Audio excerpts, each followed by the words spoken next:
जय माता की। जय भोले। जय भोले। जय माता की। पिताजी, यह प्रश्न हमारे मन में काफ़ी समय से आ रहा था कि जब हम किसी मंदिर में दर्शन हेतु जाते हैं तो वहाँ पर एक स्थान ऐसा बनाया जाता है जहाँ पर भगवान को चढ़ाए हुए पुष्प एकत्रित किए जाते हैं। और अक्सर ये देखा है मैंने कि जब भी कोई भक्त दर्शन करने हेतु जाता है तो उसके पैर के नीचे भगवान के चढ़े हुए पुष्प अवश्य आते हैं। तब उस भक्त के मन में यह प्रश्न अवश्य आता है, हमने भगवान के चढ़े हुए पुष्प पर पैर रख दिया तो इससे हमें कोई दंड तो नहीं मिलेगा, या हमने कोई गलती तो नहीं कर दी। कृपया इस पर प्रकाश डालने की कृपा करें। जैसा कि आपने प्रश्न में पूछा है, और मैंने भी इस चीज़ को बराबर देखा है कि मंदिरों में जाइए तो फूल जो प्रभु के ऊपर भक्त लोग अर्पित करते हैं उसको या तो दरवाजे के पास या जहाँ पे भी उनका एक निश्चित स्थान होता है, कूड़ा घर, वहाँ पे वो उस फूल को और जो भी चीज़ है वो डाल देते हैं। और तमाम भक्तों के पैर भी उस पे पड़ते हैं, क्योंकि मंदिर में जगह जगह जब भीड़ का दिन, जैसे आजकल आज सावन का सोमवार है, तो जब सावन का सोमवार है तो अत्यधिक भक्त लोग फूल वगैरह सब प्रभु को अर्पित करते हैं। मान लिए वहाँ का जो भी कर्मचारी है वो सब इकट्ठा हुआ तो ले जाके कूड़े में फेंकता है, तो रास्ते में कुछ ना कुछ फूल वगैरह सब गिरते हैं और जो उसका जल है वो भी गिरते ही हुआ जाता है। और हम भक्तों के अंदर यह भी आता है कि अगर इस पे पैर पड़ गया तो ये तो भगवान के ऊपर चढ़ा हुआ है, तो हमें पाप पड़ेगा। मगर इसको भी हम अगर सोचें तो यह भी एक भाव के ही ऊपर चला जाता है। जैसे कि जब हम प्रभु को अर्पित कर रहे हैं तो हमारे अंदर एक श्रद्धापूर्ण भाव होता है और हम प्रभु को बड़ी भक्ति भाव के और भक्ति के साथ फूल फल जो भी कुछ है उनको अर्पित करते हैं।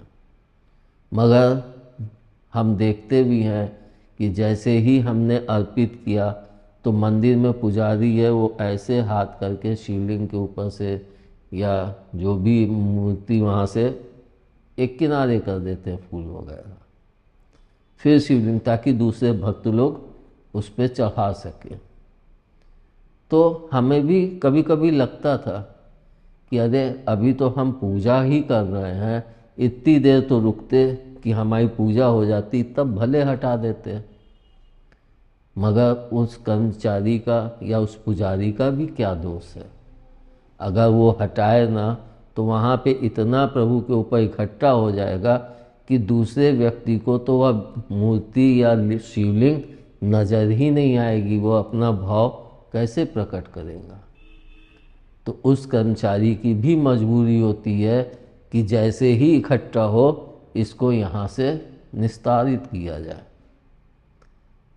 और यह देखना भी वहाँ के कर्मचारी जो भी वहाँ के संचालक हैं कि हम इस फूल को किस तरह से निस्तारण करें जिससे वह सही उपयोग में आ सके। अगर हमारा कोई बगीचा है मंदिर का तो हम उसकी खाद उसमें प्रयोग करके उसका सदुपयोग कर सकते हैं। और वैसे आजकल तो लोग फूल वगैरह इन सब से तमाम चीज़ें भी बनाने लगे हैं, या तो अलग बात हो गई। लेकिन हम जब प्रभु के भाव अर्पित कर चुके उसके बाद वह फूल कहीं पे भी पड़ता है तो उसका उतना दोष हमें नहीं लगता है। जैसे कि हमारे एक दो बच्चे बाहर पूना में हैं, बेंगलोर में हैं, मतलब कई जगह पे हैं कई बच्चे।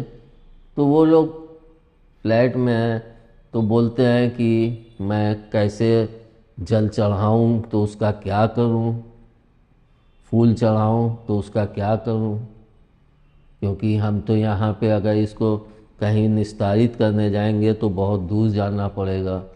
तो आखिर हम इसका कोई उपाय हो कि हम इसको अपना भाव भी प्रकट कर सकें और इसको सही ढंग से निस्तारित भी कर सकें। तब मैंने ध्यान में देख के उनको बताया कि जब हम अपना भाव प्रकट कर चुके हैं तो फिर हम उसको नाली में डाल दें, या अगर कहीं बाग बगीचा है तो वहाँ पे जल में डाल दें। अगर हम उसको कहीं जंगल या है तो वहाँ पे फूल डाल दें। अगर नहीं है तो हम उसको फिर कूड़े में भी फेंक दें, तो हमारा भाव प्रकट हो चुका है, तो फिर उसका दोष हमें नहीं लगता है।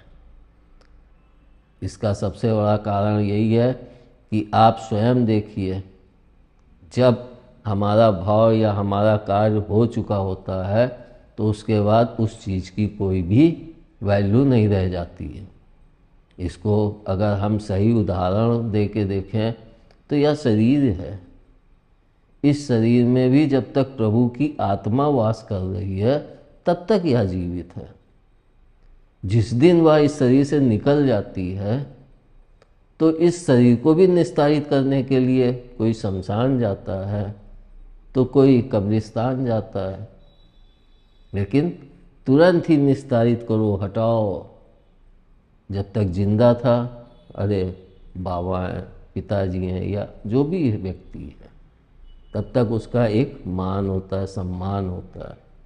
लेकिन जहाँ वो मरा, जल्दी हटाओ, दिन रहते ही हटा दो, नहीं तो रात में फिर कौन बैठेगा, कैसे क्या करेंगे, कहीं बॉडी फूल ना जाए, गर्मी पड़ रही है तो बर्फ़ मंगाओ।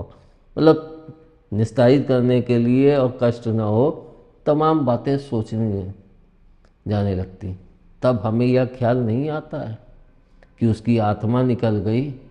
आखिर उसी शरीर ने हमें जन्म दिया, हमारे पिता हैं, माँ हैं, उन्होंने हमें जन्म दिया। आज उनकी आत्मा निकल गई तो हम उनको कि फौरन हटाओ यहाँ से, जल्दी निकले ताकि घर में फिर से। तो वही चीज़ है, फूल हमने प्रभु पे अर्पित किए, हमारा भाव श्रद्धा अर्पित हो गई। फिर वहाँ से वो जब हटा तो उसका तुरंत निस्तारण करो, जैसे भी हो, कूड़े में करो, साफ अगर प्रयोग कर सकते हो साफ प्रयोग करके वो करो। उसी तरह से जैसे हम लोग सक्षम है जो, तो चंदन की लकड़ी पे शरीर जलाते हैं कि चलो हमारे पिता हैं, इतना किए हैं, उनको चंदन की लकड़ी पे जला के विदा करें। कुछ लोग हैं लकड़ी पे जलाते हैं, और जिनके पास वो भी नहीं होता है वो नदी में ऐसे ही बहा देते हैं। तो हर एक अपनी क्षमता के अनुसार ही उसका निस्तारण करता है। उसी तरह से हर मंदिर में वैसे ही निस्तारण किया जाता है जैसे वहाँ के लोगों ने वहाँ का वातावरण बना रखा होगा, कि शुरू से ही वहाँ की फूल चढ़ा यहाँ पे जाता है, यहाँ निस्तारित हो जाता है। और जब फूल निस्तारित हो जाता है तो हमें सबसे जो उपयोगी चीज़ समझ में आती है, जैसे कि मैंने अपने पहले वीडियो में कहा भी है कि हम अपने भाव को सबसे अच्छी तरह से अपने घर पे ही प्रकट कर सकते हैं। मान लीजिए सावन का सोमवार चल रहा है, सावन का महीना चल रहा है, तो हम अगर अपने घर पे ही शिवलिंग है तो हम वहाँ पे खूब अच्छे से फूल बड़े भाव से युक्त होके जितनी देर चाहे वो वहाँ पे रखा रहेगा। और फिर जब हमारा पूरा भाव हो गया अर्पित, उसके पश्चात हम उसको नहला धुला के साफ करके फिर से पोंछ के रख देते हैं। इसलिए क्योंकि मैंने कहा है कि शिवलिंग महायंत्र है। आपने अपने भाव को प्रकट किया, नहला धुला के साफ कीजिए और फिर से अपने स्थान पे उसको स्थापित कर दीजिए। लेकिन हाँ, अगर हमने शिवार्चन किया है तो उसको 24 घंटे उसी में रहने दीजिए। मतलब आज हमने किया है तो वो रात भर रहे, दूसरे दिन हम सुबह उसको निस्तारित करें, 24 घंटे हो या कम हो, लेकिन आज किए हुए पूजन का दूसरे दिन ही हम उसको निस्तारित करें।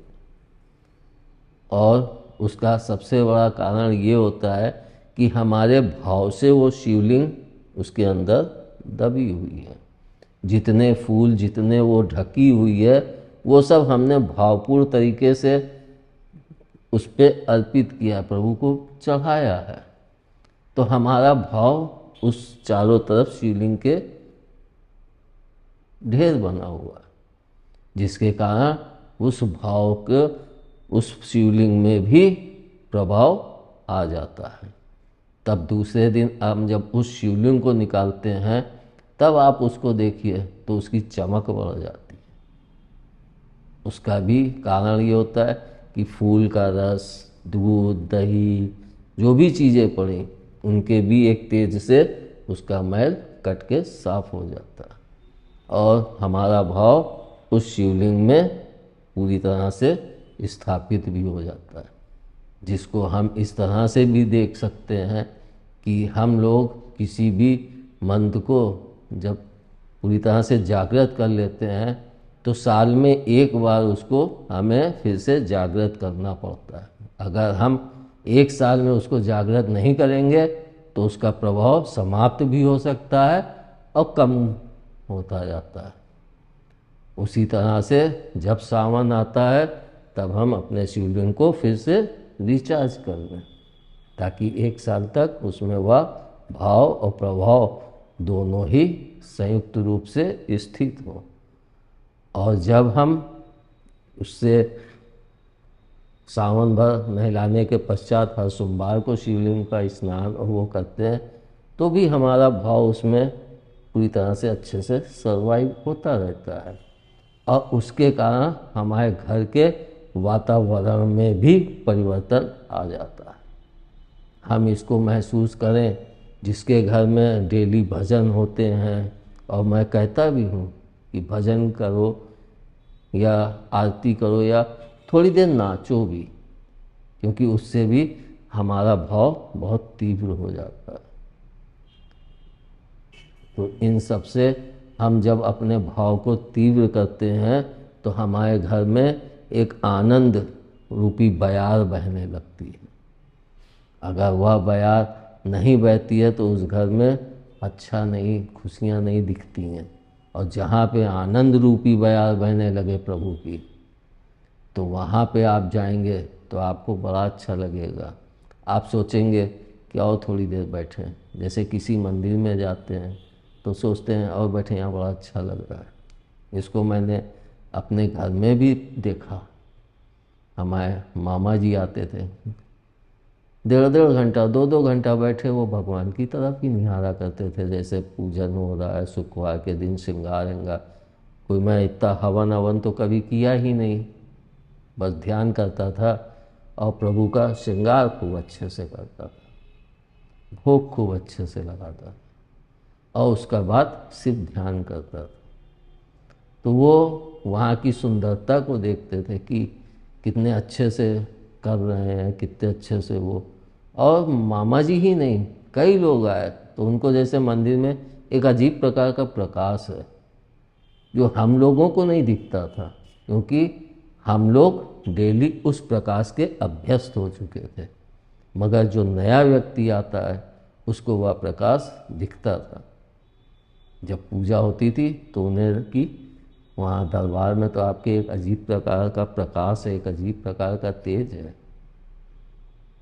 हम लोगों को क्यों नहीं दिखता है? ठीक वैसे ही जैसे आप कोई एक खुशबूदार अगरबत्ती लाए या कोई एक खुशबू आप डेली साबुन उसको लगाएं, 2-4 दिन आपको उसको खुशबू लगेगी। पहले दिन बहुत अच्छी लगेगी, दूसरे दिन थोड़ी डाउन हो जाएगी, तीसरे दिन और डाउन हो, चौथे दिन आपको वो महक दूर से नहीं लगेगी, जब पास से सूंघेंगे तब लगेगा हाँ इसमें चंदन की महक। ठीक उसी तरीके से जिस मंदिर में प्रभु की वेव्स घूम रही हैं, वहाँ पे आप जाएंगे आपको बड़ा अच्छा लगेगा। मगर जो वहाँ पे रहने वाले कर्मचारी हैं उनको उस चीज़ का कोई भी फर्क नहीं पड़ता है, वो उसके डेली के अभ्यस्त हैं। उनके लिए फूल पैरों के नीचे आए या वो फूल के ऊपर चढ़ के जाएं, उनको कोई फर्क नहीं पड़ता है। और फल है, कहते हैं कि दूध प्रभु पे चढ़ा हुआ प्रसाद नहीं सेवन करना चाहिए। क्या बना रखा है? प्रभु पे चढ़ा हुआ प्रसाद नहीं, शिवलिंग पे चढ़ा हुआ प्रसाद नहीं लेना चाहिए।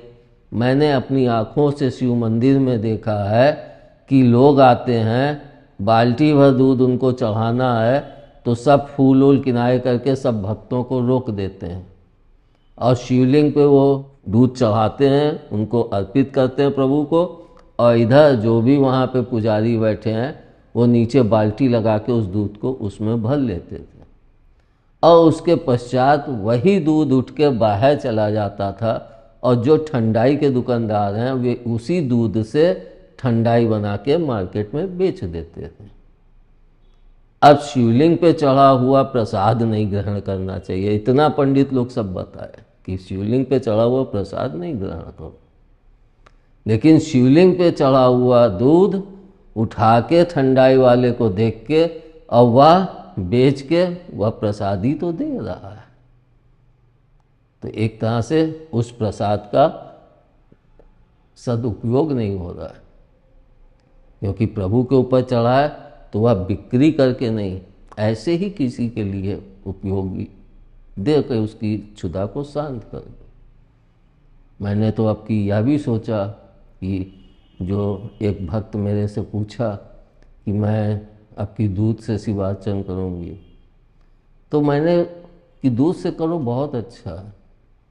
एक जने शक्कर, मान लो हम 10 लीटर दूध लेके बैठे कि प्रभु को एक एक घंटी हर मंत्र के साथ चढ़ाते हुए बोल के चढ़ाएंगे उनको पूरी श्रद्धा के साथ।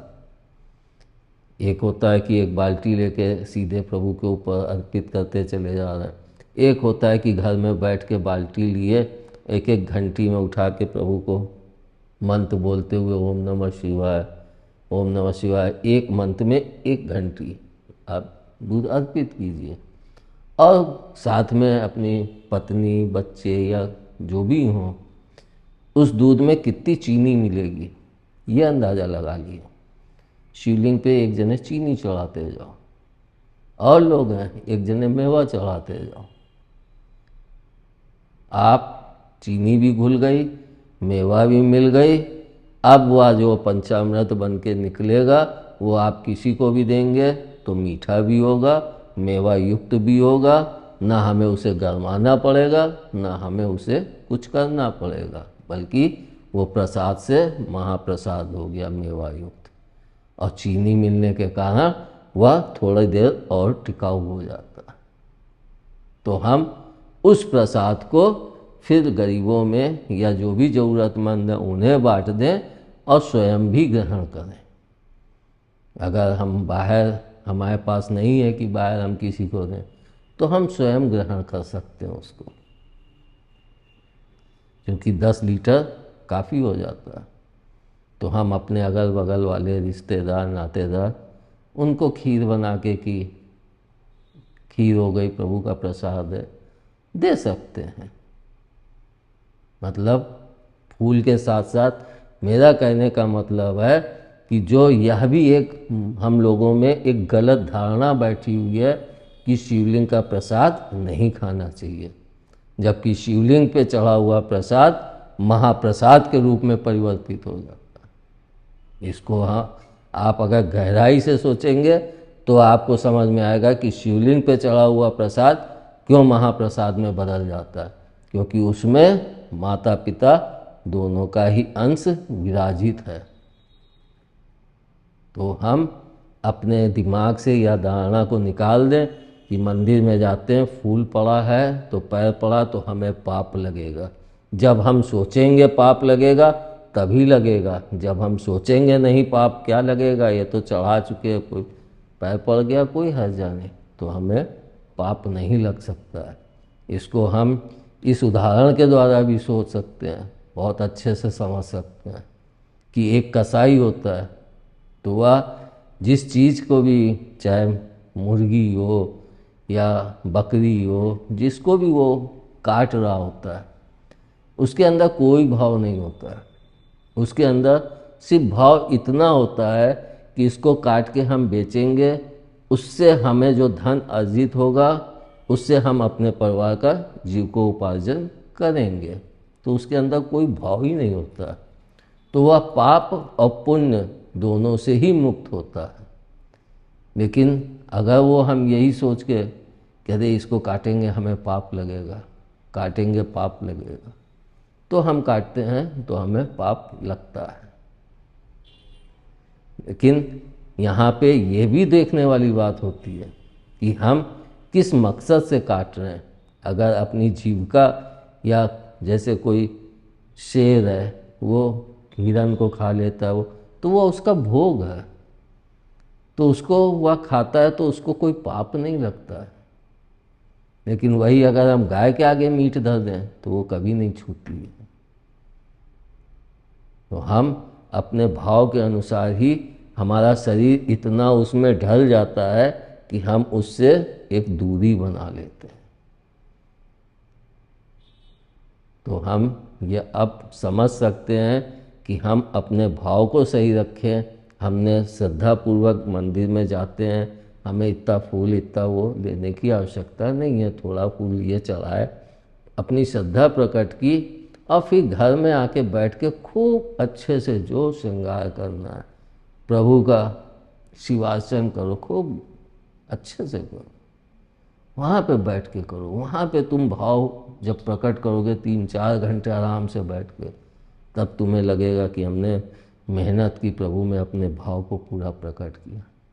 और मंदिर में जाओगे, तुमने जल चढ़ाया, इधर से धक्का मारा तो इधर उछल गया, उधर से धक्का मारा तो उधर उछल गया, मतलब प्रभु पे भी चढ़ रहा है और जो वहाँ भक्त हैं उनके ऊपर भी चढ़ रहा है।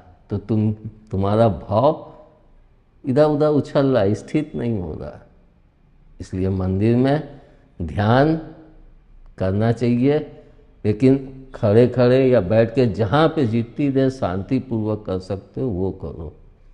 पूजा करो, जब शांतिपूर्वक कर सकोगे तो अच्छा है। कितने मंदिर हैं जो खाली पड़े रहते हैं, जहाँ कोई नहीं आता जाता है, वहाँ जाके हम शिवार्चन करें तो कम से कम उस मंदिर की भी एक दिन के लिए देख रेख हो जाएगी, साफ सफाई हो जाएगी, और पूजन होगा तो कुछ भक्तों का वहाँ आना जाना भी आरंभ हो जाएगा। कितने मंदिर सूने पड़े हैं जहाँ लोग जाते ही नहीं हैं।